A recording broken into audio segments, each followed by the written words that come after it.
First reading, Sirach 24, verses 1 to 4, verses 16, and verses 22 to 24. Wisdom will praise herself and will glory in the midst of her people. In the assembly of the Most High she will open her mouth, and in the presence of his host she will glory. I came forth from the mouth of the Most High, and covered the earth like a mist.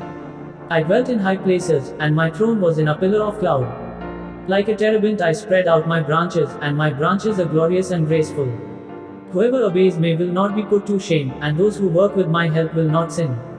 All this is the book of the covenant of the Most High God, the law which Moses commanded us as an inheritance for the congregations of Jacob. Gospel, Luke 1, verses 26 to 33. In the 6th month the angel Gabriel was sent from God to a city of Galilee named Nazareth, to a virgin betrothed to a man whose name was Joseph, of the house of David, and the virgin's name was Mary. And he came to her and said, Hail, full of grace, the Lord is with you. But she was greatly troubled at the saying, and considered in her mind what sort of greeting this might be. And the angel said to her, Do not be afraid, Mary, for you have found favor with God.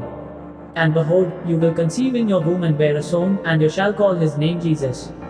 He will be great, and will be called the Son of the Most High, and the Lord God will give to him the throne of his father David. And he will reign over the house of Jacob forever, and of his kingdom there will be no end. Reflection. Just as if we stand in front of the sun's rays, we feel the energy of the sun, in the same way, if we stay close to God and talk to him, the qualities of God are reflected in our lives.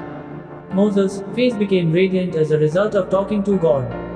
For the Lord's qualities and his power to work in our lives, we also need to spend time before God. We need to go to him constantly.